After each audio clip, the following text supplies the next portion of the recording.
नमस्कार, KMM मराठीमध्ये आपलं स्वागत। एक नजर टाकूया आजच्या हेडलाईन्सवर।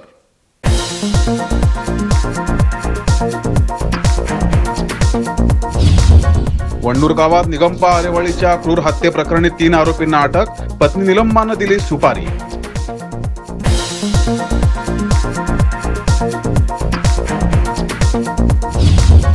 राज्य सरकारच्या वक्फ बोर्डावर नोटीस विरोधात बेळगाव भाजप कार्यकर्त्यांची निदर्शनं।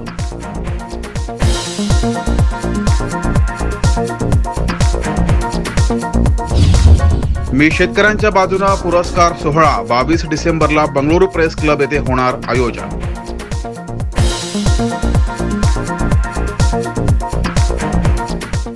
आता पाहूया सविस्तर बातम्या। बेळगावातील शीतकालीन अधिवेशन पूर्ण कालावधीचे असेल ते योग्य ठरेल असं डॉक्टर प्रभाकर कोरे यांनी म्हटले आहे। डिसेंबर महिन्यात बेळगावात होणारे हिवाळी अधिवेशन पूर्णकालीन असेल तरच त्याला योग्य अर्थ येईल असे मत केएलई संस्थेचे अध्यक्ष डॉक्टर प्रभाकर कोरे यांनी व्यक्त केले। बेळगावात हिवाळी अधिवेशन सुरू करण्यामागे केएलई संस्थेचा मुख्य उद्देश हा या भागातील समस्या सोडवणे हा होता। मात्र 10 वर्षांपेक्षा जास्त काळ अधिवेशन होत असूनही समस्या सुटण्याऐवजी त्या शून्यच राहिल्या आहेत। त्यामुळे एका महिन्याचे पूर्णकालीन अधिवेशन होऊन या भागातील समस्या सखोल चर्चा करून सोडवाव्यात। फक्त आंदोलन आणि निदर्शने यावरच मर्यादित न राहता विकासाला प्राधान्य देणं गरजेचं आहे असे त्यांनी सांगितले। आमदार निवासस्थाने बांधून आणि कर्मचाऱ्यांसाठी योग्य सुविधा पुरवून दीर्घकालीन अधिवेशन घेतल्यास बेळगाव अधिवेशन यशस्वी होईल। पक्षभेद बाजूला ठेवून पूर्णकालीन अधिवेशन आयोजित करून शेतकरी, कामगार आणि इथल्या समस्या सोडवण्यासाठी प्रकाश टाकणं आवश्यक आहे। याला सरकारने त्वरित पावले उचलली नाही तर अधिवेशन हे केवळ खर्चिक, व्यर्थ आणि मौज मजेचे ठिकाण बनण्याचा धोका आहे। अनेक संघर्षांचे फळ म्हणून उभे राहिलेले बेळगाव सुवर्ण विधानसौध उत्तर कर्नाटकाचा आवाज बनून येथील समस्या सोडवण्यासाठी कार्यरत व्हावे अशी डॉक्टर प्रभाकर कोरे यांनी मागणी केली आहे। राजशेखर हिरेमठ, KMM मराठी, बेळगाव। वन्नूर गावात निंगप्पा आरेवाली हत्येप्रकरणी पत्नीसह 3 जणांना अटक करण्यात आली आहे असे पोलीस अधीक्षक भीमप्पा गुळेद यांनी म्हटले आहे। बैलहोंगल तालुक्यातील वन्नूर गावात घरामध्ये झोपलेल्या निंगप्पा आरेवाळी या व्यक्तीची क्रूरपणे कुऱ्हाडीने हत्या करणाऱ्या 3 आरोपींना नेसर्गे पोलिसांनी अटक केली आहे अशी माहिती जिल्हा पोलीस अधीक्षक डॉक्टर भीमाशंकर गुळेद यांनी दिली। शुक्रवारी शहरात आयोजित पत्रकार परिषदेत बोलताना डॉक्टर गुळेद म्हणाले की निंगप्पाची हत्या 17 नोव्हेंबर रोजी झाली होती। त्याची पत्नी नीलम हिने प्रियकर महेशसोबत संगनमत करून निंगप्पाची हत्या करण्यासाठी यल्लप्पा कोणीन याला सुपारी दिली होती। या प्रकरणाचा तपास नेसर्गे पोलिसांनी वेगाने करून आरोपींना अटक केली आहे। ಕಳೆದ 18ನೇ ತಾರೀಕು ಬೆಳಿಗ್ಗೆ ಶ್ರೀ ಕುಬೇಂದ್ರಪ್ಪನ್ ಅವರು ನಮ್ಮ ಪೊಲೀಸ್ ಠಾಣೆಗೆ ಒಂದು ಮಾಹಿತಿಯನ್ನು ಕೊಡ್ತಾರೆ। ಆ ಮಾಹಿತಿಯ ಪ್ರಕಾರ ಮನೆ ಹೊರಗಡೆ ಮಲಗಿರ್ತಕ್ಕಂಥ ಅವರ ತಮ್ಮ ನಿಂಗಪ್ಪ ಬಸಪ್ಪ ಅರವಳ್ಳಿ ಅಲಿಯಾಸ್ ಮುಕ್ಕುಳೆ ಅನ್ನೋಂಥವ್ರು, ವಯಸ್ಸು 41 ವರ್ಷ, ವಣ್ಣೂರು ಗ್ರಾಮದವರು, ಬೆಳಗ್ಗೆ ಕೊಲೆಯಾಗಿದ್ದಾನೆ ಅನ್ನೋಂಥ ಮಾಹಿತಿಯನ್ನು ಕೊಡ್ತಾರೆ। ತಕ್ಷಣ ನಮ್ಮ ಪೊಲೀಸರು ಸ್ಥಳಕ್ಕೆ ಧಾವಿಸ್ತಾರೆ। ಸ್ಥಳಕ್ಕೆ ಧಾವಿಸಿ ಅಲ್ಲಿರ್ತಕ್ಕಂಥ ಪರಿಸ್ಥಿತಿಯನ್ನು ಪರಿಶೀಲನೆ ಮಾಡಿದಾಗ ಮೃತನಾದಂಥ ನಿಂಗಪ್ಪನನ್ನು ಯಾರೋ ದುಷ್ಕರ್ಮಿಗಳು ಕೊಡಲಿಯಿಂದ ಅವನ ಕತ್ತಿನ ಸೂಕ್ಷ್ಮವಾದ ಭಾಗಕ್ಕೆ ಕೊಡಲಿಯ ಹೊಡೆತದಿಂದ ಹೊಡೆದು ಅದರಿಂದ ಅವನು ಸಾವನ್ನಪ್ಪಿದ್ದು ಕಂಡುಬರುತ್ತೆ। ತದನಂತರ ಆ ಪ್ರಕಾರವಾಗಿ ಅವರ ಅಣ್ಣ ಕುಬೇಂದ್ರದಿಂದ ಒಂದು ತಗೊಳ್ತಾರೆ। ತೆಗೆದುಕೊಂಡಾಗ ಪರಿಸ್ಥಿತಿಯನ್ನು ಅವಲೋಕಿಸಿದಾಗ ಅವನ ಹೆಂಡತಿ ನಿಲಮ್ಮ ಹೇಳ್ತಾರೆ, ಕಳೆದ ರಾತ್ರಿ ಅವನು ಕುಡಿದು ಗಲಾಟೆ ಮಾಡ್ತಾ ಇದ್ದ। ಸೊ ಆ ಸಂದರ್ಭದಲ್ಲಿ ಅವನ ಮನೆ ಹೊರಗಡೆ ಮಲಗಲಿಕ್ಕೆ ನಾನೇ ಹೇಳಿದ್ದು ಅಂತ ಹೇಳ್ತಾರೆ। ತದನಂತರ ನಮ್ಮ ಮಾಹಿತಿದಾರರನ್ನ ಸಂಪರ್ಕಿಸಿ ಕೆಲವೊಂದು ವಿಚಾರಗಳನ್ನ ಪರಿಶೀಲನೆ ಮಾಡಿದಾಗ ಈ ಮಹಿಳೆಯನ್ನು ನಾವು ಸಂಶಯ ಪಡುವ ಒಂದು ಪರಿಸ್ಥಿತಿ ಎದುರಾಗುತ್ತೆ। ಮಹಿಳೆ ತಾನು ಕೆಲಸ ಮಾಡತಕ್ಕಂಥ ಒಂದು ಸ್ಥಳದಲ್ಲಿ ಇನ್ನೊಬ್ಬರ ಜೊತೆ ಪ್ರೀತಿ ಮಾಡ್ತಾ ಇದ್ದಿದ್ದು ನಮ್ಮ ಗಮನಕ್ಕೆ ಬರುತ್ತೆ। ಆ ವಿಚಾರವಾಗಿ ಮಹೇಶ್ನನ್ನ, ಈ ಮಹಿಳೆ ಪ್ರೀತಿ ಮಾಡ್ತಾ ಇದ್ದ ಮಹೇಶ್ ಅನ್ನೋಂಥ ವ್ಯಕ್ತಿಯನ್ನು ಅವನ್ನ ನಮ್ಮ ವಶಕ್ಕೆ ಪಡೆದುಕೊಂಡು ವಿಚಾರಣೆ ಮಾಡಿದಾಗ ಅವನು ತಾನೇ ಈ ಕೊಲೆಯನ್ನು ಮತ್ತೊಬ್ಬರ ಮುಖಾಂತರ ಮಾಡಿಸೋದಾಗಿ ಒಪ್ಪಿಕೊಳ್ತಾನೆ. ಮಹೇಶ್ನನ್ನ ವಿಚಾರಣೆ ಮಾಡಿ ತದನಂತರ ಈ ಮಹಿಳೆಯನ್ನು ಕೂಡ ನಾವು ನಮ್ಮ ವಶಕ್ಕೆ ಪಡೆದುಕೊಂಡು ವಿಚಾರಣೆ ಮಾಡ್ತೀವಿ. ಆ ಮಹಿಳೆ ಕೂಡ ಆ ಕೊಲೆಯ ಪ್ಲಾನಿಂಗ್ ಕಾನ್ಸ್ಪಿರಸಿಯಲ್ಲಿ ಸಂಚಿನಲ್ಲಿ ಭಾಗಿಗಳು ಕಂಡುಬರುತ್ತೆ. ಇವರಿಬ್ಬರು ಕೂಡ ಈ ಧರ್ಮಸ್ಥಳ ಮಂಜುನಾಥೇಶ್ವರ ರೂರಲ್ ಡೆವಲಪ್ಮೆಂಟ್ ಈ ಸಂಸ್ಥೆಯಲ್ಲಿ ಕೆಲಸ ಮಾಡ್ತಿರ್ತಾರೆ. ಯಾರು? ಮಹೇಶ್ ಮತ್ತು ನೀಲಮ್ಮ. ಇವರಿಬ್ಬರು ಒಬ್ರಿಗೊಬ್ಬರಿಗೆ ಪರಿಚಯ, ಪ್ರೇಮ ಕಿಚ್ಚಲಿಗೆ ಈ ಒಂದು ಘಟನೆಗೆ ಕಾರಣ ಆಗಿದೆ. ನೀಲಮ್ಮ ಮತ್ತು ಮಹೇಶ್ ಈ ಧರ್ಮಸ್ಥಳ ಕ್ಷೇತ್ರ ಅಭಿವೃದ್ಧಿ ಸಂಸ್ಥೆಯನ್ನು ಯಲ್ಲಪ್ಪ ಅನ್ನೋನ ಮನೆಯಲ್ಲಿ ಬಾಡಿಗೆಗೆ ನಡೆಸ್ತಿರ್ತಾರೆ. ಸೊ ಹಾಗಾಗಿ ಯಲ್ಲಪ್ಪನ ಬಗ್ಗೆ ಗೊತ್ತಿರುತ್ತೆ. ಮತ್ತು ಯಲ್ಲಪ್ಪನ ಮೇಲೆ ಈ ಮುಂಚೆ ಪೊಲೀಸರ ಮೇಲೆ ಒಂದು ಅಟ್ಯಾಕ್ ಮಾಡಿರ್ತಕ್ಕಂಥ ಕೇಸ್ ಇರೋದು ಕೂಡ ಅವರಿಗೆ ಗೊತ್ತಿರುತ್ತೆ. ಸೊ ಹಾಗಾಗಿ ಈ ವ್ಯಕ್ತಿನೇ ಸೂಕ್ತ ಈ ಕೆಲಸಕ್ಕೆ ಅಂತ ಅಂದ್ಕೊಂಡು ಅವರು ಸುಮಾರು 1,50,000 ನಾವು ನಿಮಗೆ ಕೊಡ್ತೀವಿ, ಅದನ್ನ ತೆಗೆದುಕೊಂಡು ನನ್ನ ಮನೆಯನ್ನು ಕೊಲೆ ಮಾಡಬೇಕು ಅಂತ ಹೇಳಿಬಿಟ್ಟು ಅವ್ರ ಜೊತೆ ಒಂದು ಒಪ್ಪಂದ ಮಾಡ್ಕೊಂಡಿದ್ದಾರೆ. ಆ ಒಪ್ಪಂದದ ಪ್ರಕಾರವಾಗಿ ಒಂದು 70,000 ರೂಪಾಯಿಯನ್ನು ಇವರಿಬ್ಬರು ಸೇರಿ ಯಲ್ಲಪ್ಪನಿಗೆ ಆಲ್ರೆಡಿ ಕೊಟ್ಟಿರ್ತಾರೆ. 17ನೇ ತಾರೀಕಿಗೆ ಏನು ಸಂಜೆ ರಾತ್ರಿ ಇವನು ಕುಡಿದ್ಬಿಟ್ಟು ಗಲಾಟೆ ಮಾಡ್ತಾರೆ, ಮನೆಯಿಂದ ಹೊರಗಡೆ ಹಾಕ್ತಾಳೆ. ಹಾಕಿದ ಮೇಲೆ ಇವಳು ಅವನಿಗೆ ಫೋನ್ ಮಾಡಿ ಹೇಳ್ತಾರೆ, ಇವತ್ತು ರಾತ್ರಿ ಅವನು ಹೊರಗಡೆ ಮಲಗಿರ್ತಾನೆ, ಇದು ಸರಿಯಾದ ಸಮಯ ಅವನ ಮೇಲೆ ಹಲ್ಲೆ ಮಾಡಲಿಕ್ಕೆ.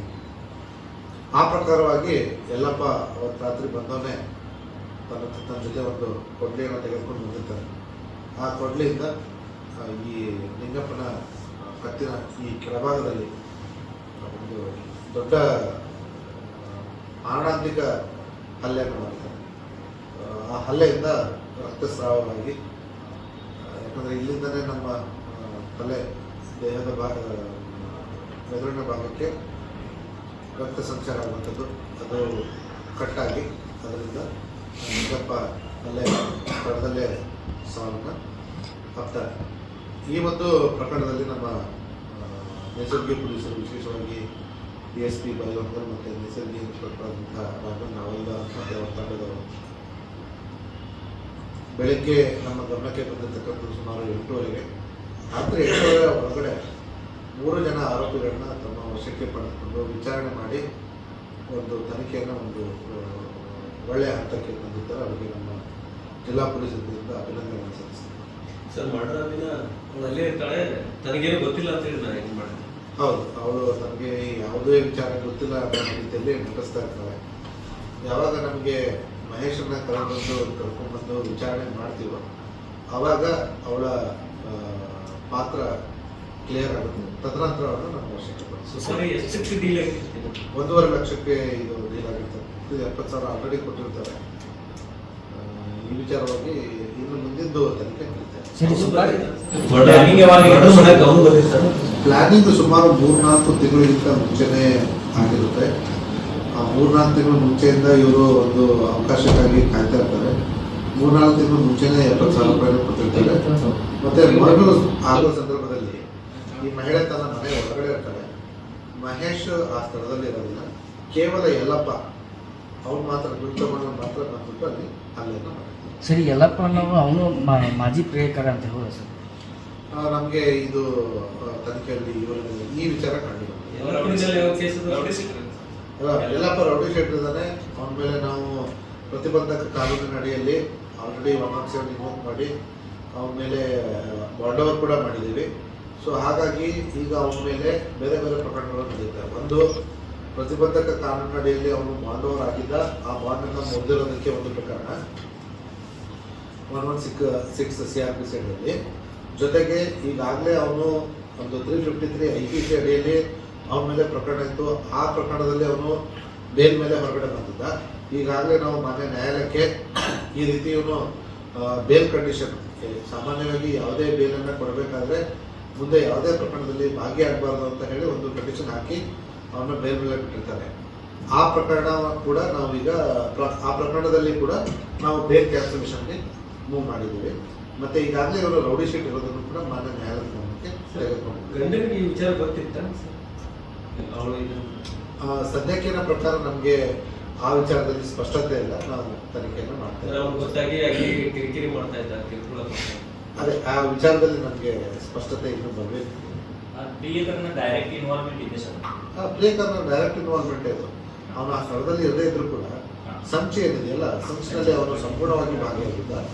ಮತ್ತೆ ಇವನ ಕೊಲೆ ಆದರೆ ಬೆನಿಫಿಷರಿ ಯಾರು ಅನ್ನೋದು ನೋಡಿದ್ರೆ ಅವನೇ ಮೂಲ ಬೆನಿಫಿಷರಿ ಅನ್ನೋದು ಕಂಡುಬರುತ್ತೆ. ಸೊ ಹಾಗಾಗಿ ಪ್ರಿಯಕರ ಮತ್ತು ಹೆಂಡತಿ ಇಬ್ಬರನ್ನು ಕೂಡ ನಾವು ಈ ಸಂಚಿನ ಭಾಗದಲ್ಲಿ ಜೊತೆಗೆ ಕೊಲೆಯ ಆರೋಪದಲ್ಲಿ ನೇರವಾಗಿ ಅವ್ರನ್ನ ಭಾಗಿದಾರನಾಗಿ ಮಾಡಿ ತನಿಖೆಯನ್ನು ಕೈಗೊಂಡಿದ್ದೀವಿ. ಅವಳಿಗೆ ಎಷ್ಟು ವಯಸ್ಸು, ಅವನಿಗೆ ಎಷ್ಟು ವಯಸ್ಸು? ಮಹಿಳೆಗೆ ಸುಮಾರು 37 ವರ್ಷ, ಪ್ರಿಯಕರನಿಗೆ 26 ವರ್ಷ. ನನಗಿಂತ 11 ವರ್ಷ. ಹಾಂ, ಮಹಿಳೆಗೆ 38 ವರ್ಷ, ನಿಮಗೆ 27 ವರ್ಷ. स्वतः मला थँक्यू. घराच्या ओसरीवर झोपलेल्या निंगप्पा अरवडी याला कुऱ्हाडीने वार करून ठार मारण्यात आले. हा कट निंगप्पाची पत्नी नीलम्मा हिच्याच सांगण्यावरून रचला गेला होता.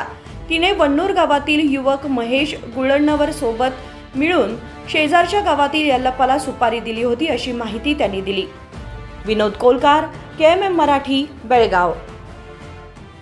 हिवाळी अधिवेशन हे मुख्यमंत्री सिद्धरामय्या यांचे शेवटचे अधिवेशन असेल असे भाजपा प्रदेशाध्यक्ष BY विजेंद्र यांनी म्हटले आहे. बेळगावातील हिवाळी अधिवेशन हे मुख्यमंत्री सिद्धरामय्या यांचे शेवटचे अधिवेशन ठरू शकते असे भाजपचे प्रदेशाध्यक्ष BY विजयेंद्र यांनी म्हटलंय. गुरुवारी बेळगाव शहरात पत्रकारांशी बोलताना त्यांनी आरोप केला की सिद्धरामय्या हे मुडा घोटाळ्यातील मुख्य आरोपी आहेत.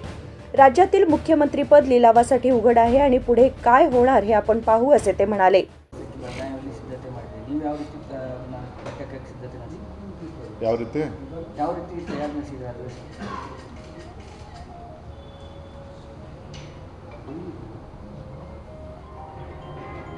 ರಾಜ್ಯ ಸರ್ಕಾರ ಈ ನಾಡಿನ ರೈತರನ್ನ ಸಂಪೂರ್ಣವಾಗಿ ಕಡೆಗಣಿಸಿದೆ.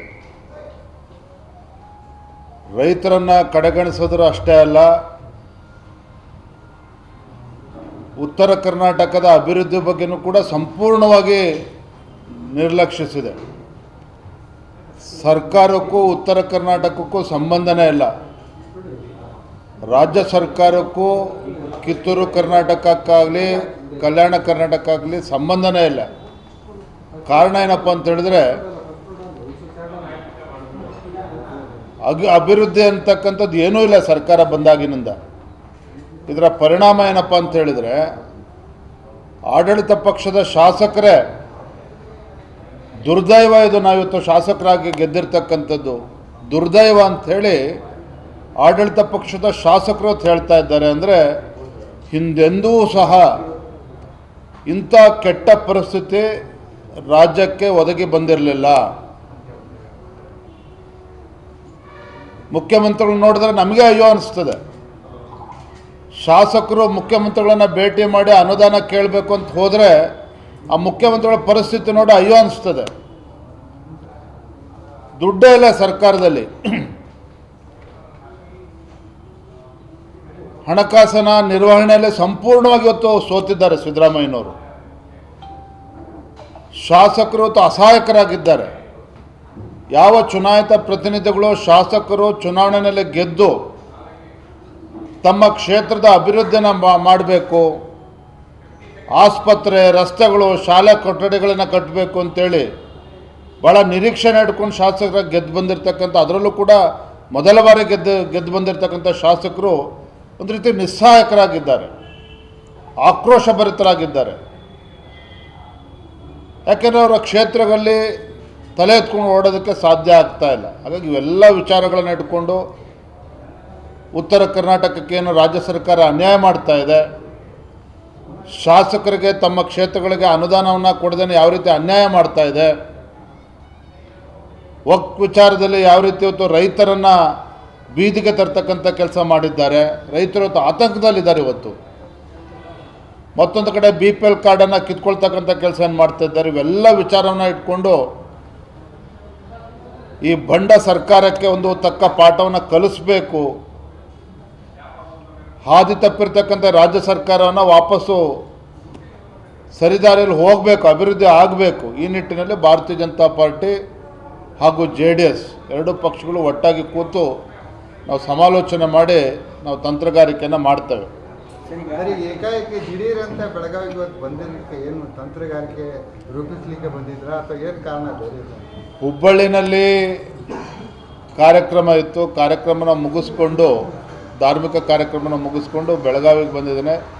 ನಾಳೆ ದೆಹಲಿನಲ್ಲಿ ನಮ್ಮ ಕಾರ್ಯಕ್ರಮ ಇದೆ, ಸಭೆ ಇದೆ. ರಾಷ್ಟ್ರೀಯ ಅಧ್ಯಕ್ಷರು ಒಂದು ಮಹತ್ವವಾಗಿರ್ತಕ್ಕಂಥ ಸಭೆನ ಕರೆದಿದ್ದಾರೆ. ಏನು ಸಂಘಟನಾ ಪರ್ವ ನಡೀತಾ ಇದೆ, ಭಾರತೀಯ ಜನತಾ ಪಾರ್ಟಿ ದೇಶಾದ್ಯಂತ ಸಂಘಟನಾ ಪರ್ವ ನಡೀತಾ ಇದೆ, ರಾಜ್ಯದಲ್ಲೂ ಕೂಡ ನಡೀತಾ ಇದೆ. ಆ ಸಂಘಟನೆ ಬಗ್ಗೆ ಚರ್ಚೆ ಇದೆ. ಹಾಗಾಗಿ ದೇಶದ ಎಲ್ಲ ರಾಜ್ಯದ ಅಧ್ಯಕ್ಷಗಳು ನಾಳೆ ಸಭೆಯಲ್ಲಿ ಭಾಗವಹಿಸ್ತಾರೆ. ಈಗ ಲಾಸ್ಟ್ ಟೈಮ್ ಬೆಳಗಾವಿ ಬಂದಾಗ ಹೇಳಿದ್ರು ಸರ್, ಈ ಅಧಿವೇಶನದಲ್ಲಿ ಹೊಸ ಮುಖ್ಯಮಂತ್ರಿ ಇರ್ತಾರೆ ಅಂತ. ಈಗ ಸಿದ್ದರಾಮಯ್ಯನವರು ಅಧಿವೇಶನ ನಡೆಸಿದಾರಲ್ಲ ಸರ್, ಬಂಡರಿದ್ದಾರೆ. ನಾನು ಸವಾಲನ್ನು ಕೂಡ ಹಾಕಿದ್ದೇನೆ ಮುಖ್ಯಮಂತ್ರಿಗಳನ್ನ. ಯಾವ ಮುಖ್ಯಮಂತ್ರಿಗಳು ಸಿದ್ದರಾಮಯ್ಯನವರು ಪಾಪ ಭ್ರಷ್ಟಾಚಾರನೇ ಮಾಡಿಲ್ಲ, ಭ್ರಷ್ಟಾಚಾರ ರಹಿತ, ಭ್ರಷ್ಟಾಚಾರದ ಕಳಂಕವೇ ಇಲ್ಲ ಅಂತೇಳಿ ಮುಖ್ಯಮಂತ್ರಿಗಳು ಭಾಳ ಹೆಮ್ಮೆಯಿಂದ ಹೇಳ್ಕೊಳ್ತಾ ಇದ್ರು. ಆದರೆ ಪಾಪ ಮುಖ್ಯಮಂತ್ರಿ ಸಿದ್ದರಾಮಯ್ಯನವರು ಮೈಸೂರಿನ ಮೂಡ ಹಗರಣದಲ್ಲಿ ಅವರ ಕುಟುಂಬವೇ ಇವತ್ತು ಆ ಭ್ರಷ್ಟಾಚಾರದಲ್ಲಿ ಮುಳುಗಿದೆ. ಇವತ್ತು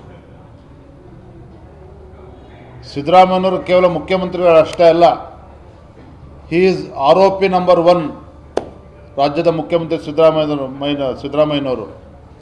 ಹಾಗಾಗಿ ಒಬ್ಬ ಆರೋಪ ಮುಖ್ಯಮಂತ್ರಿಗಳು ತಮ್ಮ ಕೊನೆಯ ದಿನಗಳನ್ನು ಎಣಿಸ್ತಾ ಇದ್ದಾರೆ. Is counting is days as the chief minister of Karnataka. ಹಾಗೆ ಕೆಲವೇ ದಿನಗಳು ಮಾತ್ರ ಉಳಿದಿರ್ತಕ್ಕಂಥದ್ದು. 100ಕ್ಕೆ 100 ಬರೆದು ಇಟ್ಕೊಳ್ಳಿ, ಬೆಳಗಾವಿಯ ಅಧಿವೇಶನ ಇದು ಕೊನೆ ಮುಖ್ಯಮಂತ್ರಿಗಳ ಕೊನೆ ಅಧಿವೇಶನ ಬೆಳಗಾವಿನಲ್ಲಿ. ಅದು ಚೀಫ್ ಮಿನಿಸ್ಟರ್ ಅವರು ಅಟೆಂಡ್ ಆಗ್ತಕ್ಕಂಥದ್ದು, ಇದು ಮಾತ್ರ ಸತ್ಯ. ಮುಂದಿನ ಮುಖ್ಯಮಂತ್ರಿ ಯಾರಾಗ್ತಾರೆ ಅನ್ನೋದು ಏನಾದರೂ ಸುಳಿಸಿದೆ? ಈಗ ಹರಾಜಿಗಿಟ್ಟಿದ್ದಾರೆ ಮುಖ್ಯಮಂತ್ರಿ ಸ್ಥಾನವನ್ನು. ಹಾಗಾಗಿ ಸಿದ್ದರಾಮಯ್ಯನವರು ಕೂಡ ಆತಂಕ ಕಾಡ್ತಾ ಇದೆ. ಕೆಲವರು 50 ಕೋಟಿ ಆಫರ್ ಮಾಡ್ತಾ ಇದ್ದಾರೆ, ಕೆಲವರು 100 ಕೋಟಿ ಆಫರ್ ಮಾಡ್ತಾ ಇದ್ದಾರೆ. ಶಾಸಕರೇ ಹೊತ್ತು ಬ್ಲ್ಯಾಕ್ ಮೇಲ್ ಮಾಡ್ತಾ ಇದ್ದಾರೆ ಸಿದ್ದರಾಮಯ್ಯನವರಿಗೆ. ನೋಡಿ, ಅವರು 50 ಕೋಟಿ ಕೊಡ್ತೀನಿ ಅಂತ ಹೇಳ್ತಾರೆ, ನೀವು ಕೊಡಿ ಅಂತೇಳಿ. ಹಾಗಾಗಿ ಇವತ್ತು ಸಿದ್ದರಾಮಯ್ಯನವರು BJP ಮೇಲೆ ಆರೋಪನ ಹೊರಿಸಿರ್ತಕ್ಕಂಥದ್ದು. BJPಯವರು ಆಪರೇಷನ್ ಕಮಲ ಮಾಡ್ತಾ ಇದ್ದಾರೆ ಅಂತೇಳಿ. ನಾವೇನು ಮೂರ್ಖರಿದ್ದೇವೇನೋ? 66 ಶಾಸಕರನ್ನ ಇಟ್ಕೊಂಡು ಸರ್ಕಾರ ಮಾಡೋದಕ್ಕಾಗ್ತದ? ಪಾಪ ಮುಖ್ಯಮಂತ್ರಿ ಸಿದ್ದರಾಮಯ್ಯನವರು ಇವತ್ತು ಆತಂಕದಲ್ಲಿದ್ದಾರೆ. ಮುಖ್ಯಮಂತ್ರಿ ಸ್ಥಾನಕ್ಕೆ ಕಳ್ಕೋಬೇಕಲ್ಲಪ್ಪ ಅಂತೇಳಿ ಒಂದು ರೀತಿ ಅಸಹಾಯಕರಾಗಿದ್ದಾರೆ. ಭ್ರಷ್ಟಾಚಾರನ ಹೊತ್ಕೊಂಡು ಮುಖ್ಯಮಂತ್ರಿ ಸ್ಥಾನದಿಂದ ಇಳಿಬೇಕು ಅಂತೇಳಿ ಆತಂಕದಲ್ಲಿ ಕೂಡ ಅವರು ಇದ್ದಾರೆ. ಇದೆಲ್ಲದರ ನಡುವೆ ಹೊತ್ತು ರಾಜ್ಯ ಹೊತ್ತು ಸಂಕಷ್ಟಕ್ಕೆ ಸಿಲುಕಿ ಹಾಕಿಕೊಂಡಿದೆ. ಯಾಕೆಂದರೆ ಅಭಿವೃದ್ಧಿ ಇಲ್ಲ, ಅಭಿವೃದ್ಧಿಗೆ ಹಣ ಇಲ್ಲ, ಗ್ಯಾರಂಟಿಗಳಿಗೂ ಹಣ ಕೊಡೋಕ್ಕೆ ಆಗ್ತಾ ಇಲ್ಲ, ಅಭಿವೃದ್ಧಿಗೂ ಕೂಡ ಹಣವನ್ನು ಕೊಡೋದಕ್ಕೆ ಸಾಧ್ಯ ಆಗ್ತಾ ಇಲ್ಲ. ಸರ್, ಈಗ ನಿಮ್ಮ ಪಾರ್ಟಿಯಲ್ಲಿ ಭಾಳಷ್ಟು ಜನ ಸೀನಿಯರ್ಸು ನಿಮ್ಮ ಮೇಲೆ ಭಾಳ ಪ್ರೀತಿ ತೋರಿಸ್ತಾ ಇದ್ದಾರೆ. ಏನು ನಿಮ್ಮ ಸಂಘಟನೆ ನೋಡಿ ಪ್ರೀತಿ ತೋರಿಸ್ತಾ ಇದ್ದಾರೋ ಅಥವಾ ಬೇರೆ ಯಾವುದಾದ್ರೂ ಉದ್ದೇಶ ಇದೆಯಾ? ಪ್ರೀತಿ ತೋರಿಸ್ತಾ ಇದ್ದಾರೆ, ಅದು ಮುಖ್ಯ. ಉದ್ದೇಶ ಇರಲಿ, ಉದ್ದೇಶ ಸದುದ್ದೇಶ ದುರುದ್ದೇಶ ಯಾವುದೂ ಇರೋದು, ದುರುದ್ದೇಶ ಯಾವುದು ಕೂಡ ಇರೋದಕ್ಕೆ ಸಾಧ್ಯ ಇಲ್ಲ. ಎಲ್ಲ ಒಳ್ಳೆಯ ಉದ್ದೇಶದಿಂದ ಪ್ರೀತಿ ಮಾಡ್ತಾರೆ. ವಿಜಯೇಂದ್ರ ಯುವಕರಿದ್ದಾರೆ, ಒಳ್ಳೆ ರೀತಿ ಕೆಲಸ ಮಾಡ್ತಾ ಇದ್ದಾರೆ, ಯಶಸ್ವಿ ಪಾದಯಾತ್ರೆನೂ ಕೂಡ ಆಗಿದೆ. ನಮ್ಮೆಲ್ಲ ಬೆಳಗಾವಿನ ಮುಖಂಡರು ಎಲ್ಲರೂ ಕೂಡ ಬಂದಿದ್ದರು, ಇಡೀ ರಾಜ್ಯದಿಂದ ಬಂದಿದ್ದರು. ಎಲ್ಲರೂ ಕೂಡ ಸಂತೋಷ ಇದೆ, ಒಳ್ಳೆ ರೀತಿ ಸಂಘಟನೆ ಮುಂದೆ ಹೋಗ್ತದೆ ಅಂತೇಳಿ. ಅಲ್ಪ ಸ್ವಲ್ಪ ಗೊಂದಲಗಳು ಇರ್ತದೆ. ಒಂದು ಸಂಘಟನೆ, ಒಂದು ಪಕ್ಷ, ಒಂದು ರಾಷ್ಟ್ರೀಯ ಪಕ್ಷ ಅಂದರೆ ಅವೆಲ್ಲವೂ ಕೂಡ ಸಹಜ ನಡ್ಕೊಂಡು ಹೋಗ್ತದೆ. ಸರ್, ಇದು ಮೂಡ ಹಗರಣ ಬಗ್ಗೆ BJP ಎಲ್ಲ ಹೋರಾಟ ಮಾಡಿರಿ. ಬೆಳಗಾವಿಯಲ್ಲಿ ಮೂಡ ಹಗರಣ ಆಗಿದೆ ಅಂತೇಳಿ ಇಲ್ಲಿ ಆರೋಪ ಇದೆ ಸರ್, ಅದ್ರ ಬಗ್ಗೆ ಈಗ ಹಗರಣ ಸರ್ಕಾರವೇ ಹಗರಣದಲ್ಲಿ ಮುಳುಗೋಗಿದೆ. ಆದರೆ ಇವತ್ತು ಪ್ರಿಯಾರಿಟಿ ಏನು? ವಕ್ಫ್ ವಿಚಾರದಲ್ಲಿ ಇವತ್ತು ರೈತರು ಪಾಪ ನಿದ್ದೆ ಮಾಡ್ತಾ ಇಲ್ಲ, ಬೀದಿಗೆ ತರ್ತಕ್ಕಂಥ ಕೆಲಸ ರಾಜ್ಯ ಸರ್ಕಾರ ಮಾಡ್ತಾ ಇದೆ. ರೈತರು ಸಂಕಷ್ಟದಲ್ಲಿದ್ದಾರೆ. ಇವತ್ತು ಮಠಮಾನಗಳ ಜಮೀನನ್ನು ಕೂಡ ಕಿತ್ಕೊಳ್ತಕ್ಕಂಥ ಕೆಲಸಕ್ಕೆ ರಾಜ್ಯ ಸರ್ಕಾರ ಇವತ್ತು ಕುಮ್ಮಕ್ಕು ಕೊಡ್ತಾ ಇದೆ. BPL ಕಾರ್ಡು ಅಚಾನಕ್ಕಾಗಿ ರಾತ್ರೋರಾತ್ರಿ ಕಿತ್ಕೊಳ್ತಕ್ಕಂಥ ಕೆಲಸ ಮಾಡ್ತಾ ಇದ್ದಾರೆ. ಬಡವರು ಬೀದಿಗೆ ಬಂದಿದ್ದಾರೆ. ಇವೆಲ್ಲ ವಿಚಾರಗಳಿದೆ. ಉತ್ತರ ಕರ್ನಾಟಕ ಅಭಿವೃದ್ಧಿ ವಿಚಾರ ಇದೆ. ಎಲ್ಲವೂ ಕೂಡ ಭಾಳ ಗಂಭೀರವಂಥ ವಿಚಾರ ಇದೆ. ಎಲ್ಲವೂ ಕೂಡ ಚರ್ಚೆ ಮಾಡ್ತಾರೆ. ಬೈ ಎಲೆಕ್ಷನ್ನು ಸಂಡೂರು, ಶಿಗ್ಗಾವಿ ಹಾಗೂ ಚನ್ನಪಟ್ಟಣ BJP ಮತ್ತು NDA ಮಿತ್ರ ಪಕ್ಷ JDS ಚನ್ನಪಟ್ಟಣದಲ್ಲಿ ಗೆಲ್ತದೆ. ಶಿಗ್ಗಾವಿ ಹಾಗೂ संडूरನಲ್ಲಿ भारतीय जनता पार्टी ಗೆಲ್ತದೆ. हिवाळी अधिवेशनात भाजप सरकारला कोंडीत पकडण्यास तयार आहे. तसेच सरकारने कित्तूर कर्नाटक आणि उत्तर कर्नाटक भागाची उपेक्षा केल्याचा आरोप त्यांनी केला. विजयेंद्र यांनी विश्वास व्यक्त केलाय की राज्यातील पोटनिवडणुकांमध्ये NDA उमेदवार 3ही जागांवर विजय मिळवतील. विनोद कोलकार, KMM मराठी, बेळगाव. राज्य सरकारकडून शेतकऱ्यांचे जमिनी वक्फ बोर्डला सोपवणाऱ्या नोटीसचे विरोध करत भाजपा कार्यकर्त्यांनी बेळगावमध्ये निदर्शने केली आहे. राज्य सरकारकडून शेतकऱ्यांच्या जमिनी वक्फ बोर्डाच्या नावावर असल्याची नोटीस पाठवल्याचा निषेध करत आमची जमीन आमचा हक्क या घोषणेच्या साथीमध्ये बेळगाव भाजप कार्यकर्त्यांनी शुक्रवारी चन्नमा चौकात आंदोलन केले व जिल्हाधिकाऱ्यांना निवेदन सादर केले. शेतकऱ्यांच्या जमिनी वक्फ बोर्डाच्या नावावर असल्याचे सांगणाऱ्या नोटिशीबाबत सरकारने ती मागे घेऊ असे जाहीर केले असले तरी अद्याप त्यावर कोणतीही कार्यवाही झालेली नाही हे मोठे दुर्दैव असल्याचे ಆಂದೋಲಕರು ವ್ಯಕ್ತ केले. ಇರಬಹುದು ವಾಲ್ಮೀಕಿ ಆಗರೇ ಇರಬಹುದು ಈ ಸಾಕಷ್ಟು ಈಗ ಇಲ್ಲಿ ನಮ್ಮ ಬೆಳಗಾವಿಯಲ್ಲಿ ಒಬ್ಬ ತಹಸೀಲ್ದಾರ್ ಆಫೀಸಲ್ಲಿ ಆಗುವಂತ ಆತ್ಮಹತ್ಯೆ ಇರಬಹುದು. ಈ ತರ ಬರೀ ಕೆಟ್ಟ ಕೆಲಸದಲ್ಲಿ ಮುಳುಗೋಗಿದಂತ ಸರ್ಕಾರ ಮತ್ತೊಂದು ಕೆಟ್ಟ ಕೆಲಸ ಮಾಡ್ಲಿಕ್ಕೆ ಮುಂದೆ ಬಂದಿದೆ. ಕಾನೂನು ಮುಖಾಂತರ ರೈತರ ಭೂಮಿ ನೂರಾರು ವರ್ಷ ಅಲ್ಲಿ ಆ ಭೂಮಿಯಲ್ಲಿ ಕೆಲಸ ಮಾಡ್ತಾ ಇದ್ದಾರೆ. ಅವ್ರ ಭೂಮಿಯಲ್ಲಿ ಬೀಜ ಬಿತ್ತುತ್ತಾ ಇದ್ದಾರೆ. ಎಲ್ಲ ಕೆಲಸ ಏನೇನು ಮಾಡ್ಬೇಕು ರೈತರಾಗಿ ಅದೆಲ್ಲ ಮಾಡುವಾಗ ಈಗ ಅಚಾನಕ ವಕ್ಫ್ ಬೋರ್ಡ್ ದವರ ನೋಟಿಸ್ ಕೊಟ್ಟ ಆ ಭೂಮಿ ಹೊಡೆಯುವಂತ ಕೆಲಸ ಈ ಸರ್ಕಾರ ಮಾಡ್ತಾ ಇದೆ. ಈ ದೇಶ ಭಾರತ ದೇಶ, ಇಲ್ಲಿರುವಂತ ಪ್ರತಿಯೊಬ್ಬ ರೈತರಿಗೆ ನ್ಯಾಯ ಸಿಗಬೇಕು. ಇಲ್ಲಿ ನಾವು ಜಾತಿ ಮಾಡ್ತಾ ಇಲ್ಲ, ಯಾವ ಒಂದು ಜಾತಿ ವಿರೋಧ ಇದು ಹೋರಾಟ ಅಲ್ಲ. ಈ ಹೋರಾಟ ಸಾಮಾನ್ಯ ಜನರ ಸಾಮಾನ್ಯ ರೈತರದ್ದು ಭೂಮಿ ಅದರ ರಕ್ಷಣೆ ಆಗಬೇಕು. ಅದಕ್ಕೆ ಕರ್ನಾಟಕದಲ್ಲಿ ಇರುವಂತ ಸಿದ್ದರಾಮಯ್ಯ ಸರ್ಕಾರ ಏನು ನೋಟಿಸ್ ಕೊಟ್ಟಿದ್ರೆ ಅವೆಲ್ಲ ನೋಟಿಸ್ ವಾಪಸ್ ತಕ್ಕೊಳ್ಳೋ ಜೊತೆಗೆ ಮುಂದೆ ನಾವು ಈ ತರ ಕ್ರಮ ಯಾವುದು ತಗೋದಿಲ್ಲ, ರೈತರ ಭೂಮಿ ರೈತರಿಗೆ ಇರ್ತೈತೆ ಅಂತ ಒಂದು ಆದೇಶ ಕೂಡ ಮಾಡಬೇಕು. ಮತ್ತ ಏನ್ ಜಮೀರ್ ಅಹಮದ್ ಅವ್ರ ಮಂತ್ರಿ ಅವ್ರ ಬದಲ ರಾಜೀನಾಮೆ ಕೊಡ್ಬೇಕು. ಯಾಕಂದ್ರೆ ನೋಟಿಸ್ ಕೊಟ್ಟ ರೈತರಿಗೆ ಧಮಕಿ ಕೊಟ್ಟ ಆ ಎಲ್ಲ ಭೂಮಿ ವಕ್ಫ್ ಬೋರ್ಡ್ ಹೆಸರು ಮಾಡುವಂತ ಕೆಲಸ ಜಮೀರ್ ಅಹಮದ್ ಅವ್ರು ಮಾಡ್ತಾ ಇದಾರೆ. ಅದಕ್ಕೆ ನಮ್ಮ ಬೇಡಿಕೆ ಇವ್ರ ಮಂತ್ರಿಯವ್ರು ರಾಜೀನಾಮೆ ಕೊಡ್ಬೇಕು. ರೈತರ ಭೂಮಿ ಯಾವ್ದು ತೊಂದರೆ ರೈತರಿಗೆ ಕೊಡಲ್ದ ಅದು ವಾಪಸ್ ಅವ್ರಿಗೆ ಉಳಿಬೇಕಂತ ಒಂದು ಆದೇಶ ಮುಖ್ಯಮಂತ್ರಿ ಮಾಡ್ಬೇಕಂತ ನಮ್ಮ ಬೇಡಿಕೆ. ಮತ್ತೆ ಮಾಡ್ಲಿಲ್ಲ ಅಂದ್ರೆ ನಮ್ದು ಹೋರಾಟ ಇದಕ್ಕಿಂತ ಉಗ್ರ ರೂಪ ಧಾರಣ ತಗೋತಿದೆ. ಅದಕ್ಕೆ ಇದು ಒಂದ ಎಚ್ಚರಿಕೆ ಅಂತ ಇವತ್ತು ನಾವು ಇಡೀ ಕರ್ನಾಟಕದಲ್ಲಿ ನಮ್ಮ ರಾಜ್ಯಾಧ್ಯಕ್ಷ ವಿಜೇಂದ್ರ ಅವರ ನೇತೃತ್ವದಲ್ಲಿ ಪ್ರತಿಯೊಂದು ಜಿಲ್ಲಾ ಮಟ್ಟದಲ್ಲಿ ಈ ತರ ಹೋರಾಟ ಮಾಡ್ತಾ ಇದೀವಿ. ಈ ಹೋರಾಟದ ಉದ್ದೇಶ ರೈತರಿಗೆ ನ್ಯಾಯ ಸಿಗಬೇಕು. ಮಂದಿರಗಳ ಮಠಗಳ ಭೂಮಿಗಳನ್ನು ವಕ್ಫ್ ಬೋರ್ಡ್ ಹೆಸರು ಮಾಡ್ಕೊಂತ ಕೆಲಸ ಮಾಡ್ತಾ ಇದ್ದಾರೆ. ಇದು ಅನ್ಯಾಯ, ಜನರ ಮೇಲೆ ಮಾಡುವಂತ ಒಂದು ದೊಡ್ಡ ದಬ್ಬಾಳಿಕೆ ಅಂತ ತಿಳ್ಕೊಂಡ ಭಾರತೀಯ ಜನತಾ ಪಾರ್ಟಿ ಇವತ್ತು ಉಗ್ರ ಹೋರಾಟ ಮಾಡಿ ರೈತರಿಗೆ ಮತ್ತು ಜನರಿಗೆ ನ್ಯಾಯ ಕೊಡುವಂತ ಕೆಲಸ ಮಾಡ್ಲಿಕ್ಕೆ ನಾವು ಪ್ರಯತ್ನ ಮಾಡ್ತಾ ಇದೀವಿ. राज्यातील काँग्रेस सरकार गरीब आणि शेतकऱ्यांच्या जमिनी वक्फ बोर्डाच्या नावावर असल्याचे सांगून गोंधळ निर्माण करत आहे. शेतकऱ्यांनी त्यांच्या जमिनीची पाणी पत्रिका तपासून पाहावी. जर इतर कोणाचे नाव दिसले तर आमच्या पथकाला त्वरित माहिती द्या असे आंदोलनादरम्यान भाजप कार्यकर्त्यांनी सांगितले. विनोद कोलकार, KMM मराठी, बेळगाव. आता वेळ झाली आहे छोट्याशा विरामाची. तुम्ही पाहत राहा KMM मराठी. दुल्हन का सिंगार, खूबसूरती की बहार, परंपरा और नयापन का अनोखा मिलाप, bridal collection.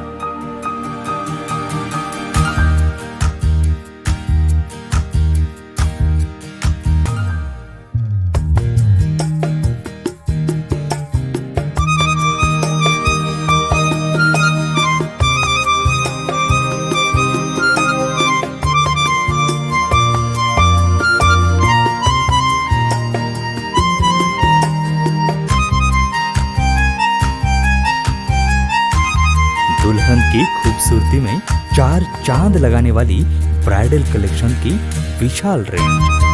अमरकॉन collection, Adarsha dress circle, Khade Bazar, Belgaum. Aradhana sari dress materials, Maruti Galli, Belgaum. अब शादी हो या कोई भी त्योहार की बात, परंपराओं को मिलेगा नएपन का साथ. दिल खुश करने वाली कपड़ों की दुनिया.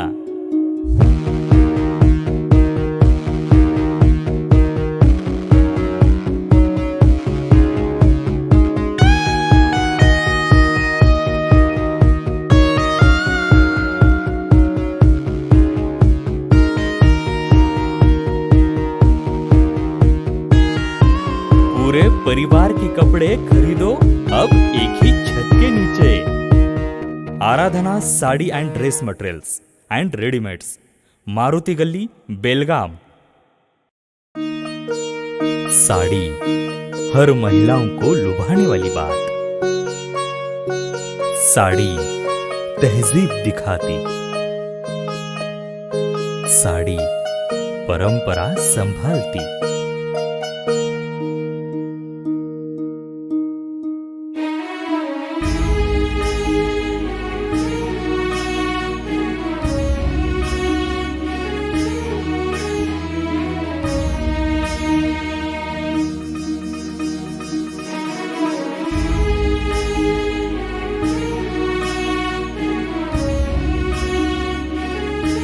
महिलाओं को खूबसूरती और निखारने वाली एक से बढ़कर एक साड़ियों का खजाना। Adarsha sari dress materials and readymades, Ramdev गली, बेलगाम। आराधना साड़ी ड्रेस मटेरियल्स, मारुति गली, बेलगाम। विरामानंतर आपले स्वागत। शेंदूर, शिगाव आणि चन्नपट्टणच्या उपचुनावामध्ये काँग्रेसचा विजय निश्चित आहे असा विश्वास सीएम सिद्धरामय्या यांनी व्यक्त केला आहे। संदूर, शिग्गाव आणि चन्नपट्टण विधानसभा मतदारसंघाच्या उपनिवडणुकांचे निकाल जाहीर होण्यासाठी फक्त काही तास शिल्लक असून उमेदवारांच्या हृदयाचे ठोके वाढू लागलेत। या दरम्यान तिन्ही मतदारसंघात काँग्रेस विजयी होईल असा विश्वास मुख्यमंत्री सिद्धरामय्या यांनी व्यक्त केलाय। राष्ट्र राजधानी नवी दिल्लीमध्ये भेटीसाठी गेलेले मुख्यमंत्री सिद्धरामय्या यांनी माध्यमांशी संवाद साधताना निवडणूक उत्तर चाचण्यांबाबत प्रतिक्रिया दिली। हरियाणामधील एक्झिट पोल काय झालं हे आजही मला पटत नाही। उपनिवडणुकींबाबत मिळालेल्या माहितीनुसार तिन्ही मतदारसंघात काँग्रेसचा विजय निश्चित आहे असे ते म्हणाले। बीपीएल कार्ड पुनरावलोकनाच्या मुद्द्यावर बोलताना त्यांनी भाजपवर राजकारण केल्याचा आरोप केला। सरकारी कर्मचारी आणि करदाते यांना वगळता इतर कोणालाही बीपीएल कार्ड सुविधेतून काढून टाकू नये असे आदेश दिल्याचेही त्यांनी स्पष्ट केले। Bureau report KMM Marathi, Belgaum. वड्डरवाडीतील विवाहित महिला व तिच्या आईवर हल्ला झालेल्या प्रकरणी नवा वळण मिळाला आहे।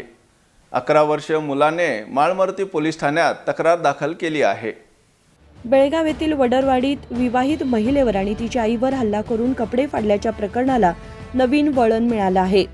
हल्ला झालेल्या महिलेविरुद्ध एका 11 वर्षीय मुलाने माळमारुती पोलीस ठाण्यात तक्रार दाखल केली आहे। हल्ल्याच्या आरोपाखाली अटक करण्यात आलेल्या महिलेच्या मुलाने तक्रार दिली आहे की अनोळखी लोक घरी आले असता माझ्या हातून मद्य, सिगारेट आणि कॉन्डोम आणायला सांगत असे।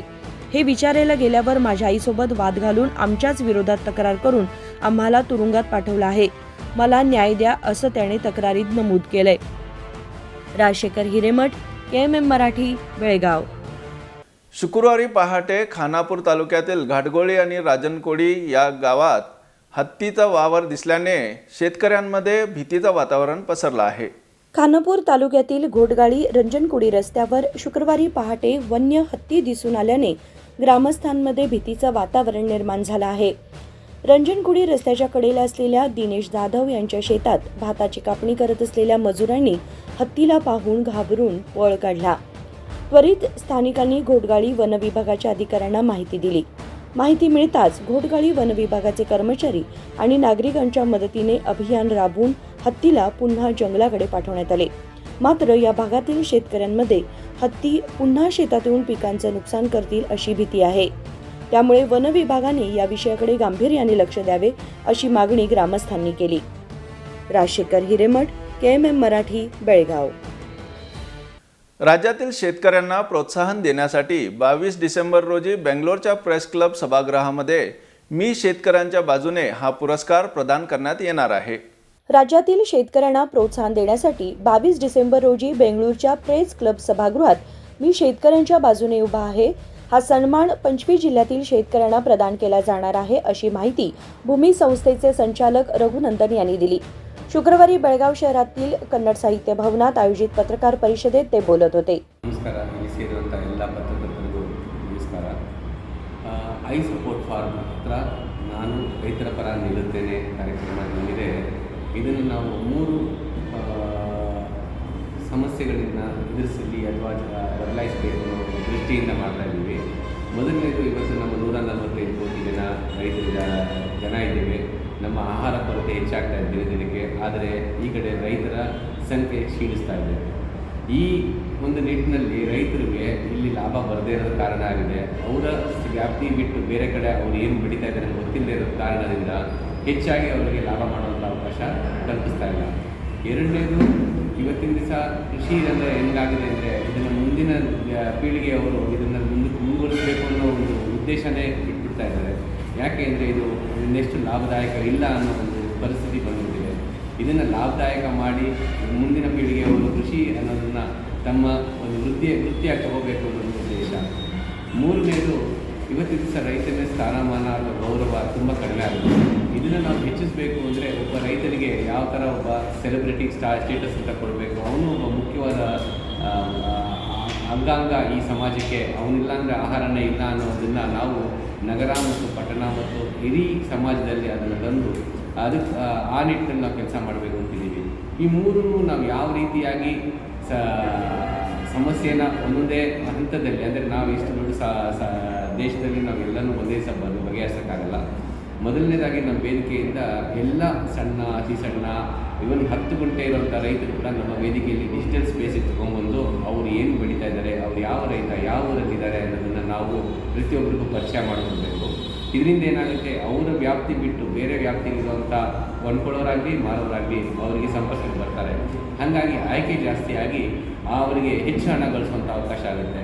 ಈ ಚಂದಾದಾರಿಕೆ ಏನು ಕೊಡಬೇಕಾಗಲಿ, ಇದನ್ನು ಉಚಿತವಾಗಿ ಭೂಮಿ ಇಡೀ ರಾಜ್ಯದ ಹಾಗೂ ರಾಷ್ಟ್ರದ ಎಲ್ಲ ರೈತರಿಗೂ ಫ್ರೀಯಾಗಿ ನೋಂದಣಿಯಾಗಲು ಅವಕಾಶ ಮಾಡಿಕೊಡ್ತಾ ಇದೆ. ಎರಡನೇದು, ಯಾವಾಗ ನಾವು ಒಂದು ಕೃಷಿನ ಲಾಭದಾಯಕ ಮಾಡಬೇಕು ಅಂತೀವೋ ಆವಾಗ ನಾವು ಉದ್ಯಮವಾಗಿ ನೋಡಬೇಕಾಗುತ್ತೆ. ಯಾವಾಗ ಉದ್ಯಮವಾಗಿ ನೋಡಬೇಕು ಅಂತ ಅನ್ಕೊಳ್ತೀವೋ ಆವಾಗ ನಮಗೆ ಕೆಲವು ಅಡ್ವಾನ್ಸ್ ಟೂಲ್ಸ್ ಬೇಕಾಗುತ್ತೆ. ಅಂದರೆ ಈಗ ಒಂದು ಬಿಸ್ನೆಸ್ ಮಾಡ್ತಾ ಇದ್ದೀನಿ ಅಂದರೆ ಒಂದು ಸಿಸ್ಟಮ್ ಇರುತ್ತೆ, ಎಕೋ ಸಿಸ್ಟಮ್ ಅಂತ ಬೇಕಾಗುತ್ತೆ. ಆವಾಗಲೇ ನಾವು ಹೆಚ್ಚು ಲಾಭ ಮಾಡೋಕ್ಕಾಗಲ್ಲ. ಈ ನಿಟ್ಟಿನಲ್ಲಿ ನಾವು ಕಿಸಾನ್ ಸುರಕ್ಷಾ ಅಂತ ಒಂದು ಚಂದಾದಾರಿಕೆ ಶುರು ಮಾಡಿದ್ದೀವಿ. ಇದು ಅಂದರೆ ₹1 ಪರ್ ಡೇ ಬೇಸಿಕ್ ಲೆಕ್ಕದಲ್ಲಿ ₹360 ವಾರ್ಷಿಕವಾಗಿರುತ್ತೆ. ಈ ಚಂದಾದಾರಿಕೆಯನ್ನು ರೈತರಿಗೆ ನಾವು ತಲುಪಿಸಬೇಕು. ಇದರಿಂದ ಏನಾಗುತ್ತೆ ಅಂದರೆ ಮುಖ್ಯ ಉದ್ದೇಶ, ಅವರು ಬೆಳೀತಾ ಇರೋಂಥ ಪ್ರತಿ ಹಂತದಲ್ಲೂ ಅವರಿಗೆ ಬೆಳೀತಾ ಇರೋಂಥ ಬೆಳೆಗೆ ನಾವು ಸಮಸ್ಯೆಗಳಿರ್ಬೋದು ಅಥವಾ ಪರಿಹಾರಗಳಿರ್ಬೋದು ನಾವು ಕೊಡ್ತಾ ಇದ್ದೀವಿ. ಎರಡನೇದು, ಅವರ ವ್ಯಾಪ್ತಿ ಬಿಟ್ಟು ಬೇರೆ ಕಡೆ ಕೊಂಡ್ಕೊಳ್ಳೋರನ್ನ ಅವರು ಸಂಪರ್ಕ ಮಾಡೋದಕ್ಕೆ ಅವಕಾಶ ಮಾಡಿಕೊಡ್ತಾ ಇದ್ದೀವಿ. ಮೂರನೇದು, ಅವರಿಗೆ ಬೇಕಾಗಿರೋ ಅಗತ್ಯಗಳನ್ನು ಊರು ಬಿಟ್ಟು ಬೇರೆ ಕಡೆಯವರೆಗೂ ತಿಳಿಸಿ ಅವರಿಗೆ ಒಬ್ಬರಲ್ಲ 4 5 ಜನ ಬಂದು ಫೋನ್ ಮಾಡಿ, ಸರ್ ಇದು ನಮ್ಮ ಹತ್ರನೂ ಇದೆ ನಿಮ್ಮ ತಿಳ್ಕೊಳ್ಳಿಂದಾಗ ಅವ್ರಿಗೇನಾಗುತ್ತೆ, ಆವಾಗ ರೈತರಿಗೆ ಹೆಚ್ಚು ಕೊಂಡ್ಕೊಳ್ಳೋವಾಗ ಕಡಿಮೆ ದರದಲ್ಲಿ ಸಿಗುತ್ತೆ, ಮಾರಬೇಕಾದ್ರೆ ಹೆಚ್ಚು ಹಣ ಮಾರುವಂಥ ಅವಕಾಶ ಆಗುತ್ತೆ. ಇದೆಲ್ಲ ಆದಮೇಲೆ ಒಬ್ಬ ಬಿಸ್ನೆಸ್ ಮ್ಯಾನ್ ನಡಿಬೇಕು ಅಂದರೆ ಪ್ರಾಫಿಟ್ ಆ್ಯಂಡ್ ಲಾಸ್, ಅಂದರೆ ಅವ್ರು ಏನು ಬೆಳೀತಾ ಇದ್ದಾರೆ ಅದನ್ನು ಹೇಗೆ ಒಂದು ಬಜೆಟ್ ಮಾಡಿಕೊಂಡು ಅದರ ಪ್ರಕಾರ ನಡೀತಾ ಇದೆಯಾ, ನಾನು ಲಾಭ ಮಾಡೋದನ್ನ ಇಲ್ಲ ಅಂತ ಅರಿವಾದಾಗ ಅವರು ಹಂತವಾಗಿ ಒಂದೊಂದು ಬೆಳೆ ನಂತರನೂ ಎಲ್ಲಿ ನಾನು ನಷ್ಟ ಮಾಡ್ಕೊತಾ ಇದ್ದೀನಿ ತಿದ್ದುಪಡಿ ಮಾಡಿಕೊಂಡು ಒಬ್ಬ ವ್ಯಾಪಾರಸ್ಥರ ಥರ ಅವನ ಬೆಳೆನ ನಡೆಸ್ಕೊಂಡು ಹೋಗೋದು. ಮೂರನೇದು, ನಾವು ಡಿಸೆಂಬರ್ 23ನೇ ತಾರೀಕು ರಾಷ್ಟ್ರ ಅಥವಾ ಪ್ರಪಂಚದ ರೈತ ದಿನಾಚರಣೆ ಅಂತಿದೆ. ಈ ದಿನಾಚರಣೆ ಅಂಗವಾಗಿ ನಾವು ರೈತ ಪ್ರಶಸ್ತಿ ಕೊಡಬೇಕು ಅಂತಿದ್ದೀವಿ. ಮುಖ್ಯವಾಗಿ ಹೆಂಗೆ ಅಂದರೆ ಈ ಪ್ರಶಸ್ತಿನ ಬೇರೆ ಯಾವುದೇ ವೃತ್ತಿಯಲ್ಲಿ ಹೆಂಗೆ ಪ್ರಶಸ್ತಿ ಕೊಡ್ತಾರೋ ಅದೇ ನಿಟ್ಟಿನಲ್ಲಿ ಒಬ್ಬ ರೈತನನ್ನು ಕರೆಸಿ ನಾವು ಬೆಂಗಳೂರಿನಲ್ಲಿ ಅವನಿಗೆ ಪ್ರಶಸ್ತಿ ಕೊಡಬೇಕು ಅಂತಿದ್ದೀವಿ. ಇದು ಪ್ರತಿ 25 ರಾಜ್ಯಗಳನ್ನು ಆಯ್ಕೆ ಮಾಡಿದ್ದೀವಿ. ಪ್ರತಿ ರಾಜ್ಯದಲ್ಲಿರುವಂಥ ರೈತರನ್ನು ನಾವು ನೋಂದಾಯಿಸಿಕೊಂಡು ಅವರಿಗೆ ಇದರಲ್ಲಿ ಆಯ್ಕೆ ಮಾಡಿ ಅವರಿಗೆ ಪ್ರಶಸ್ತಿ ಕೊಡ್ತಿದ್ದೀವಿ. ಈ ಪ್ರಶಸ್ತಿ ಕೊಡಲಿಕ್ಕೆ ಅವ್ರಿಗೆ ಬಂದೋಗೋ ಖರ್ಚು ಕೂಡ ನಾವೇ ಕೊಡ್ತಾ ಇದ್ದೀವಿ. ಇದನ್ನು ನಾವು 22ನೇ ತಾರೀಕು ಡಿಸೆಂಬರ್ ಪ್ರೆಸ್ ಕ್ಲಬ್ ಸಭಾಂಗಣದಲ್ಲಿ ಇಟ್ಕೊಂಡಿದ್ದೀವಿ.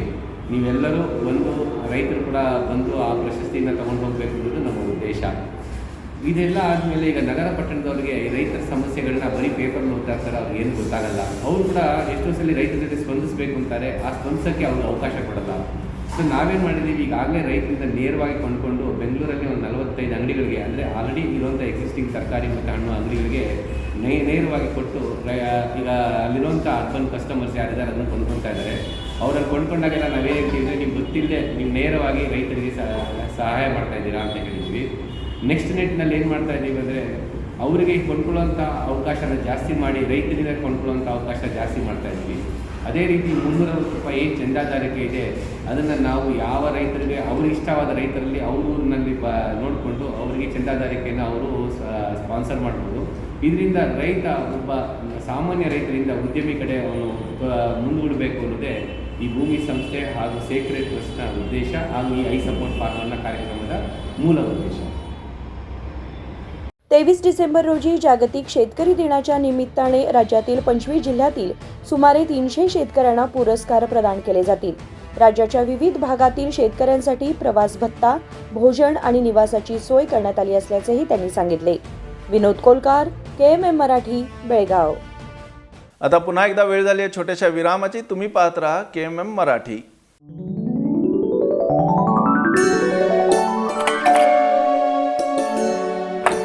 हाय, व्हाट अ प्रेजेंट सरप्राइज. कौन है? अरे वो मेरी फ्रेंड आरती है.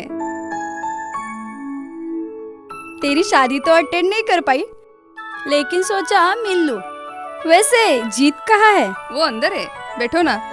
वाओ जया, बहुत सुंदर लग रहा है. वैसे सच कहूं, तुम्हारी पर्सनालिटी पे जज रहा है. आखिर चॉइस किसकी है? थैंक्स. अच्छा, तो कर्टन्स की तारीफ कर रही हो? अमरकौन कर्टन एंड फर्निशिंग. यहाँ है नए लुक, कलर और स्ट्रक्चर के बेहतरीन कर्टन फर्निशिंग की वैरायटी जो आपके घर और ऑफिस की शान बढ़ाए. अमरकौन कर्टन एंड फर्निशिंग, खड़े बाजार, बेलगावी.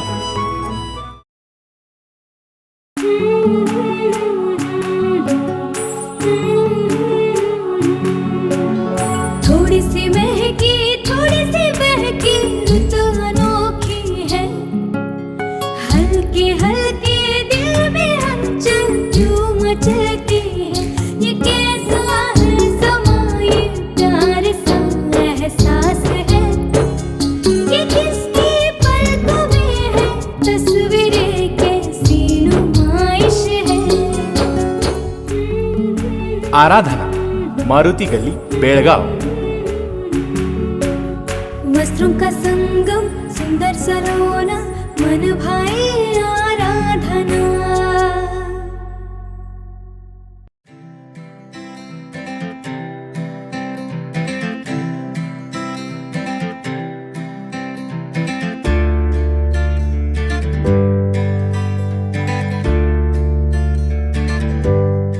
विरामानंतर पुन्हा एकदा आपले स्वागत.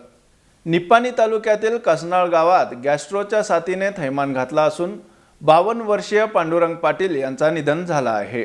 कसनाळ तालुका निपाणी येथे गॅस्ट्रो या साथीच्या रोगानं थैमान घातलं असतानाच गॅस्ट्रोची लागण झालेले पांडुरंग बच्चाराम पाटील वय वर्ष 52 यांचा रात्री उशिरा दुर्दैवी मृत्यू झाला. त्यामुळे कसनाळ वासीय आणखीनच भयभीत झालेत. तालुका वैद्यकीय अधिकारी यांनी भेट देऊन पाहणी केली. अनेक रुग्ण सरकारी आणि खासगी दवाखान्यात उपचार घेत आहेत. साथ वाढल्यानं गावामध्ये रुग्णवाहिकेची 24 तास सोय करण्यात आली आहे. ग्रामपंचायतीचा निष्काळजीपणा असल्याचा आरोप ग्रामपंचायत सदस्य राजू कुंभार व तुळशीदास नाईक यांनी केलाय. याबाबत अधिक माहिती अशी की कसनाळ येथे गेल्या 4-5 दिवसांपासून नागरिकांना बोरचे दूषित पाणी पिल्याने संडास उलटीचा त्रास होऊ लागला.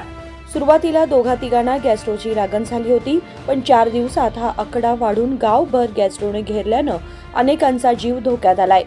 रुग्ण संख्येमध्ये मोठी वाढ झाली आहे. गॅस्ट्रोची लागण झालेले पांडुरंग पाटील यांना 2 दिवस संडास उलटीचा त्रास जाणवू लागल्यानं त्यांना एका खासगी रुग्णालयात दाखल करण्यात आले होते. त्यांच्या प्रकृतीने उपचाराला प्रतिसाद दिला नसल्याने त्यांची प्राणज्योत मालवली. आज कसनाळ आणि मानकापूर या ठिकाणी दूषित पाण्याचा पुरवठा झाल्यामुळं गॅस्ट्रोची साथ फैलावलेली आहे आणि जवळजवळ 80 पेशंट या कसनाळमध्ये आहेत. काही पेशंट सिरियस आहेत आणि काही पेशंट ही गाव पातळीवर उपचार घ्यायला लागलेत. त्यामध्ये आज जे कसनाळवासियांनी सकाळी आरोग्य अधिकाऱ्यांना कळवलं होतं, पण आरोग्य अधिकारी आज रात्री इथं पोचलेत. रात्री ॲम्ब्युलन्स पोचले. हे खरोखर सरकारचं नियोजन एकदम ढिसाळ नियोजन आहे आणि तातडीचं इथं जवळजवळ PHC केंद्र हाकेच्या अंतरावर असं आहे. तरी देखील इथं जर कसनाळच्या नागरिकांना पुरवठा त्या म्हणजे आरोग्य केंद्राची म्हणजे सुविधा मिळत नसेल, रात्री इथं अधिकारी येत असतील, तर निश्चितपणानं ग्रामपंचायत प्रशासनाचं ढिसाळ कारभार आहे. कारण मानकापुरामध्ये चिकनगुन्ह्याची साथ चालू आहे, कसनाळमध्ये गॅस्ट्रोची साथ चालू आहे आणि चिकनगुन्या चालू होण्याचं कारणच की मानकापूरमध्ये गावामध्ये एकही गटर स्वच्छता नाही आहे. त्याच्यामुळे आणि दूषित पाण्यामुळे या नागरिकांना विविध आजारांना सामोरं जावं लागलं आहे. त्यामुळं हे निश्चितपणानं प्रशासनानं दखल घेऊन या नागरिकांना चांगली सुविधा पुरवावी ही प्रशासनापुढे मी विनंती करतो. ग्रामपंचायतीच्या निष्काळजीपणाने कसनाळवासियांना स्वच्छ पिण्याच्या पाण्याचा पुरवठा केला नसल्यामुळे घरोघरी गॅस्ट्रोचे रुग्ण आढळून येत आहेत. रुग्णांची संख्या अधिक झाल्याने माणकापूर, बोरगाव व कारदगा प्राथमिक आरोग्य केंद्रात रुग्णांवर उपचार सुरू आहेत. बुधवार दिनांक 20 रोजी पुन्हा 25 रुग्णांची नोंद झाली असून त्यांना पोटदुखीचा त्रास असून प्राथमिक उपचार रुग्णवाहिकेमध्ये करून त्यांना घरी पाठवून देण्यात आले. तहसीलदार मुझफ्फर बळीगार, प्रांताधिकारी संपगावे, तालुका वैद्यकीय अधिकारी सुकुमार भागाई, ग्रामपंचायत अध्यक्ष सुनील म्हाकाळे यांनी पाहणी केली. रोगाचा अधिक फैलाव होऊ नये म्हणून आशा कार्यकर्ते, अंगणवाडी शिक्षिका व आरोग्य कर्मचाऱ्यांनी घरोघरी सर्वे करून पाणी उकळून थंड करून पिण्याचे आवाहन केले आहे.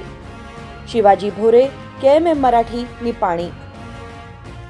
स्वच्छ संकेश्वर अभियानाच्या दुसऱ्या टप्प्याचे उद्घाटन 24 डिसेंबर रोजी सकाळी 8 वाजता दूरदुंडेश्वर मठातून होणार आहे. निडसोशी येथील दूरदुंडेश्वर मठाचे उत्तराधिकारी श्री निजलिंगेश्वर स्वामीजी यांच्या मार्गदर्शनाखाली सुरू असलेल्या स्वच्छ संकेश्वर या अभियानाच्या दुसऱ्या टप्प्याच्या कार्यक्रमाला येत्या 24 तारखेला सकाळी 8 वाजता दूरदुंडेश्वर मठातून सुरुवात होणार आहे. स्वच्छ संकेश्वर फाउंडेशनचे अध्यक्ष डॉक्टर रमेश दोडभंगी म्हणाले की स्वच्छ संकेश्वर अभियानाच्या दुसऱ्या टप्प्याच्या कार्यक्रमाला मुख्य अतिथी म्हणून राष्ट्रीय हरित न्यायाधिकरणाचे अध्यक्ष सुभाष आडी, आमदार निखिल कत्ती, माजी मंत्री AB पाटील, कर्करोग तज्ञ डॉक्टर शरद देसाई उपस्थित राहणार आहेत. ದ್ವಿತೀಯ ಹಂತದ ಉದ್ಘಾಟನಾ ಸಮಾರಂಭ ಇದೆ. ಬೆಳಿಗ್ಗೆ 8 ಗಂಟೆಗೆ ಸ್ಟಾರ್ಟ್ ಆಗ್ತದೆ ಸಂಕೇಶ್ವರ ದುರ್ಗೇಶ್ವರ ಮಠದಲ್ಲಿ. ಇದರ ದಿವ್ಯ ಸಾನ್ನಿಧ್ಯವನ್ನು ನಿಡಸೋಶಿಯ ಉತ್ತರಾಧಿಕಾರಿಗಳಂತ ಶ್ರೀ ನಿಜಲಿಂಗೇಶ್ವರ ಸ್ವಾಮಿಗಳು ವಹಿಸ್ತಾ ಇದ್ದಾರೆ. ಆಮೇಲೆ ಇದಕ್ಕೆ ಮುಖ್ಯ ಆಮಂತ್ರಿತರಾಗಿ ಗೌರವಾನ್ವಿತ ನ್ಯಾಯಮೂರ್ತಿ ಶ್ರೀ ಸುಭಾಷ್ ಆಡಿ ಅಧ್ಯಕ್ಷರು, ರಾಷ್ಟ್ರೀಯ ಹಸಿರು ನ್ಯಾಯಪೀಠ ಕರ್ನಾಟಕ ಇವರು ಆಗಮಿಸ್ತಾ ಇದ್ದಾರೆ. ಆಮಂತ್ರಿತರಾಗಿ ಶ್ರೀ AB ಪಾಟೀಲ್, ಮಾಜಿ ಸಚಿವರು ಕರ್ನಾಟಕ ಇವರು ಬರ್ತಾ ಇದ್ದಾರೆ. ಆಮೇಲೆ ನಮ್ಮ ಕ್ಷೇತ್ರದ ಶಾಸಕರಾದಂಥ ಶ್ರೀ ನಿಖಿಲ್ ಕತ್ತಿಯವರು ಕೂಡ ಘನ ಉಪಸ್ಥಿತಿಯನ್ನು ವಹಿಸ್ತಾ ಇದ್ದಾರೆ. ಅದೇ ರೀತಿಯಾಗಿ ಈ ಕಾರ್ಯಕ್ರಮದಲ್ಲಿ ಶ್ರೀಮತಿ ಸೀಮಾ ಹತ್ತೂರಿ ಅವರು, ಆಮೇಲೆ ವಿಶೇಷ ಆಹ್ವಾನಿತರಾಗಿ Sharad Desai chief onco surgeon Mahatma Gandhi cancer hospital ಲರೇಜ್ ಕೂಡ ಅವರು ಈ ಕಾರ್ಯಕ್ರಮದಲ್ಲಿ ಅತಿಥಿಗಳಾಗಿ ಆಗಮಿಸ್ತಾ ಇದ್ದಾರೆ. ನಾವು ಕೂಡ ಈ ಕಾರ್ಯಕ್ರಮಕ್ಕೆ ಬರಬೇಕಂತ. कार्यक्रमाचे अध्यक्षस्थान निडसोशी येथील दूरदुंडेश्वर मठाचे उत्तराधिकारी श्री निजलिंगेश्वर स्वामीजी भूषवतील असे डॉक्टर रमेश दोडबंगी म्हणाले. सचिन कांबळे, KMM मराठी, हुक्केरी. हारुगेरी येथे पुरुष व महिलांसाठी कुस्ती स्पर्धा आणि युनिव्हर्सिटी ब्लूची निवड प्रक्रिया करण्यात आली.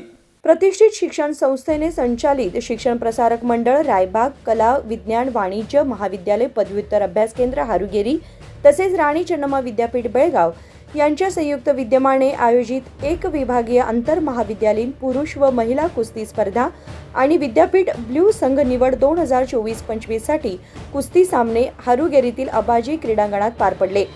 कार्यक्रमाचे अध्यक्षस्थान शिक्षण प्रसारक मंडळ रायबागच्या संचालिका भाग्यश्री पाटील यांनी भूषवले. कुस्ती स्पर्धेचे उद्घाटन सचिनाथ तम्मन्नावर यांनी ढोल वाजवून केले. मुख्य अतिथी म्हणून कर्नाटक कंठीरव पुरस्कार प्राप्त संजू शिरहट्टी, बागलकोट विद्यापीठाचे शारीरिक शिक्षण संचालक कुंतीना शिरहट्टी, शिक्षण प्रसारक मंडळ रायबागचे सचिव SS सिंगाडी, हारुगेरी नगर परिषदेचे अध्यक्ष वसंत लाळी आणि उपाध्यक्ष बसवराज अरिकेरी उपस्थित होते. ಪುರುಷ ಮತ್ತು ಮಹಿಳಾ ಸ್ಪರ್ಧೆ ವಿಶ್ವವಿದ್ಯಾಲಯದ ಬ್ಲೂ ತಂಡದ ಆಯ್ಕೆ ಈಗ ಡೋಲು ಬಾರಿಸುವುದರ ಮೂಲಕ ಕಾರ್ಯಕ್ರಮ ಅಧಿಕೃತವಾಗಿ ಉದ್ಘಾಟನೆ ಆಗ್ತಾ ಇದೆ. ಸಚಿನಾಥ್ ಅವರು ಕೂಡ ಡೋಲು ಬಾರಿಸುವುದರ ಮೂಲಕ ಈ ಕಾರ್ಯಕ್ರಮಕ್ಕೆ ಚಾಲನೆಯನ್ನು ನೀಡ್ತಾ ಇದ್ದಾರೆ. ಅದೇ ರೀತಿಯಾಗಿ ನಾನು ಕೇಳ್ಕೊತಾ ಇದ್ದೀನಿ. ಅದೇ ರೀತಿಯಾಗಿ ಬರೋ ಅವರಲ್ಲಿ ವಿನಂತಿಸ್ಕೊ.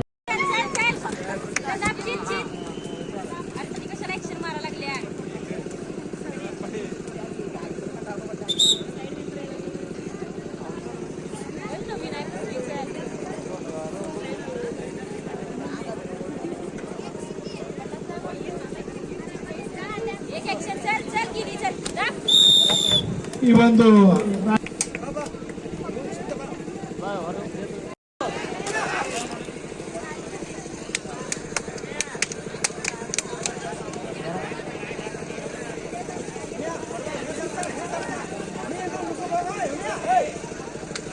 ನಮಸ್ತೆ ಮೇಡಮ್, ನಮ್ಮ ಚಪ್ಪಜೂರು ಪಂದ್ಯಾವಳಿ ನಿಮ್ಮ ಕಾಲೇಜಿನಲ್ಲಿ ನಡೀತಾ ಇದೆ ಮೇಡಮ್, ಅದರ ಬಗ್ಗೆ ಏನು ಹೇಳ್ತೀರಿ? ಶಿಕ್ಷಣ ಪ್ರಸಾರಕ ಮಂಡಳದ ಸಂಸ್ಥಾಪಕ ಅಧ್ಯಕ್ಷರು ಕ್ರೀಡಾಪಟುಗಳಾಗಿ ಹಲವಾರು ಪ್ರಶಸ್ತಿಗಳನ್ನು ಪಡೆದು ಅವರಿಗೆ ಪ್ರೋತ್ಸಾಹವನ್ನು ನೀಡ್ತಾ ಇದ್ರು. ಆದ್ದರಿಂದ ಈ ನಮ್ಮ ಶಿಕ್ಷಣ ಪ್ರಸಾರಕ ಮಂಡಳ ಸಂಸ್ಥೆಯಲ್ಲಿ 2014 ಸಹಿತ ರಾಣಿ ಚೆನ್ನಮ್ಮ ವಿಶ್ವವಿದ್ಯಾಲಯದ ಅಥ್ಲೀಟ್ ಮೀಟ್ ನಡೆದು ಸುಮಾರು 15 ಸಾಧನೆಗಳ ಒಂದು ಐತಿಹಾಸಿಕ ಸಾಧನೆಗಳಾಗಿರುವುದಕ್ಕೆ ನಮ್ಮ ಶಿಕ್ಷಣ ಪ್ರಸಾರಕ ಮಂಡಳ ಕಾರಣೀಭೂತವಾಗಿದೆ. ಅದೇ ರೀತಿ ಈಗ 2024 ಮತ್ತು 25ನೇ ಸಾಲಿನೊಳಗೆ ಸುಮಾರು 84 ಕಾಲೇಜುಗಳು ಬಾಗಲಕೋಟೆ ಮತ್ತು ಬೆಳಗಾವಿ ಜಿಲ್ಲೆಯಿಂದ 84 ಕಾಲೇಜುಗಳು ಇಲ್ಲಿ ಭಾಗವಹಿಸಿ ಕುಸ್ತಿಪಟುಗಳು ಈ ಒಂದು ಅಬಾಜರ್ ಕ್ರೀಡಾಂಗಣದಲ್ಲಿ ತಮ್ಮ ಕುಸ್ತಿ ಪ್ರದರ್ಶನವನ್ನು ಮಾಡಿ ರಾಜ್ಯ ಯೂನಿವರ್ಸಿಟಿಗೂ ಹಾಗೂ ನಮ್ಮ ಸಂಸ್ಥೆಗೂ ಹೆಸರು ತರುವಂತ ಕಾರ್ಯವನ್ನು ಮಾಡ್ತಾ ಇದ್ದಾರೆ. ಈ ಕ್ರೀಡಾಂಗಣದಲ್ಲಿ ಆಯ್ಕೆಯಾದಂತಹ ಕುಸ್ತಿ ಪಟುಗಳು ರಾಣಿ ಚೆನ್ನಮ್ಮ ವಿಶ್ವವಿದ್ಯಾಲಯದ ಬ್ಲೂಗಳಾಗಿ ರಾಷ್ಟ್ರಕ್ಕೆ ತಮ್ಮ ಸಾಧನೆಯನ್ನ, ಮೆರುಗನ್ನ, ಕೀರ್ತಿಯನ್ನ ಹೆಚ್ಚಿಸಲಿಕ್ಕೆ ಈ ಒಂದು ನಮ್ಮ ಸಂಸ್ಥೆ ಕಾರಣೀಭೂತವಾಗಿದೆ ಅಂತ ಹೇಳಿ ನಾನು ಇಷ್ಟಪಡ್ತೀನಿ. ನನ್ನ ಹೆಸರು ಶಶಿಕಲಾ ಸಿಂಗಾಡಿ ಅಂತ. ನಾನು ಶಿಕ್ಷಣ ಪ್ರಸಾರಕ ಮಂಡಳದ ಕಾರ್ಯದರ್ಶಿಯಾಗಿ ಸುಮಾರು 14 ವರ್ಷದಿಂದ ಸೇವೆಯನ್ನು सಲ್ಲಿಸ್ತಾ इದ್ದೀನಿ. कुस्ती स्पर्धेमध्ये राणी चन्नम्मा विद्यापीठ बेळगावच्या कार्यक्षेत्रातील एकूण 48 महाविद्यालयांमधून 84 विद्यार्थ्यांनी सहभाग घेतला होता. राष्ट्रीय स्तरावर कामगिरी करणाऱ्या अनेक विद्यार्थ्यांनी या सामन्यात भाग घेतला होता. संजीव बॅकुडे, KMM मराठी, रायबाग. तहसील कार्यालयात SDA कर्मचारी रुद्रेश यरगन्नावर यांच्या आत्महत्या प्रकरणाला मोठा वळण मिळाला आहे. हे आत्महत्या नसून हत्या असल्याचा नमूद करण्यात आला आहे. तहसीलदार कार्यालयात आत्महत्या केलेल्या SDA कर्मचारी रुद्रेश यरगन्नावर यांच्या आत्महत्या प्रकरणासंदर्भात नवीन माहिती समोर आली आहे. या प्रकरणातील आरोपी तहसीलदार नागराज नागरगाळ आणि अशोक काबल्लिगेर यांची ACP H शेखरप्पा यांनी गुरुवारी सखोल चौकशी केली. काही दिवसांपूर्वी बेळगाव तहसीलदार कार्यालयात SDA कर्मचारी रुद्रेश यरगन्नावर यांनी आत्महत्या केली होती. या प्रकरणाला मोठं वळण मिळालंय, कारण खडेबाजार DSPला आलेल्या अनामिक पत्रात म्हटलं आहे की ही आत्महत्या नसून हत्या आहे. या पत्रात नमूद करण्यात आलंय की रुद्रेश यरगन्नावर यांच्या हत्येसाठी तहसीलदारांचा जीप चालक जबाबदार आहे. पोलिसांनी तहसीलदारांची चौकशी केल्यास संपूर्ण सत्य उघड होईल असं पत्रात नमूद केलंय. हे पत्र पोलीस आयुक्त, जिल्हाधिकारी, प्रादेशिक आयुक्त, राज्यपाल, AC आणि मानवाधिकार आयोगाला पाठवण्यात आलंय अशी माहिती मिळाली आहे. रुद्रेश यांनी आत्महत्या करण्यापूर्वी तहसीलदार कार्यालयाच्या व्हॉट्सअप ग्रुपवर संदेश टाकून म्हटलं होतं की माझ्या मृत्यूला तहसीलदार नागराज, सोमू आणि अशोक काबल्लिगेर जबाबदार आहेत. सर्वांनी न्यायासाठी लढा द्यावा. या संदेशाच्या आधारे खडेबाजार ACP शेखरप्पा यांनी चौकशी केली. तहसीलदार नागराज यांनी व्हॉट्सअप मेसेज का डिलीट केला? रुद्रेश यांनी आत्महत्या करण्याची सूचना दिल्यानंतरही त्यांना समजावून का सांगण्यात आलं नाही? अशा प्रकारचे अनेक प्रश्न आरोपी तहसीलदारांना विचारण्यात आलेत. ग्रामसहाय्यक तहसीलदारांचे वाहन चालक होऊ शकतात का? बेळगाव तालुक्यातील बडाल अंकलगी गावात ग्रामसेवक म्हणून काम करणारा बेळगाव तहसीलदारांचा वाहन चालक याच्याबाबत प्रश्न निर्माण झालाय. SDA कर्मचारी रुद्रेश यरगन्नावर यांच्या आत्महत्येचा आरोप असलेल्या तहसीलदार नागराज नागरगाळ यांचा वाहन चालक बडाल अंकलगी गावात ग्रामसेवक म्हणून नियुक्त होता. मात्र गेल्या 15 वर्षांपासून ग्रामसेवकाचं वेतन घेणारा हा व्यक्ती तहसीलदार कार्यालयात वाहन चालक म्हणून काम करत असल्यानं गावकऱ्यांमध्ये संताप आहे. रुद्रेश यरगन्नावर यांनी आत्महत्या केली नाही तर त्यांची हत्या झाली असून तहसीलदारांचा वाहन चालक यामागे कारणीभूत असल्याचं अनामिक पत्रात नमूद झालंय. गावकऱ्यांचं म्हणणं आहे की चौकशी दरम्यान पोलिसांनी या वाहन चालकाला विचारलं पाहिजे की तो सरकारी योजना जनतेपर्यंत पोहोचवण्याऐवजी वाहन चालक म्हणून का काम करत होता. विनोद कोलकार, KMM मराठी, बेळगाव. आता पुन्हा एकदा नजर टाकूया आजच्या हेडलाईन्सवर.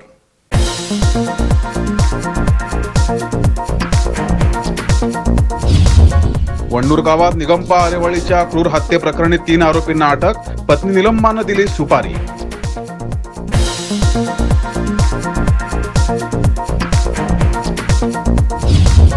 राज्य सरकारच्या वक्फ बोर्डावर नोटीस विरोधात बेळगाव भाजप कार्यकर्त्यांची निदर्शनं.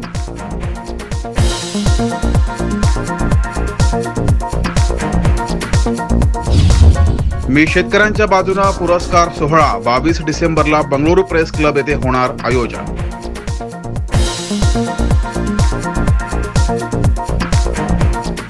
आता वेळ झाली आहे इथेच थांबण्याची. तुम्ही पाहत राहा KMM मराठी.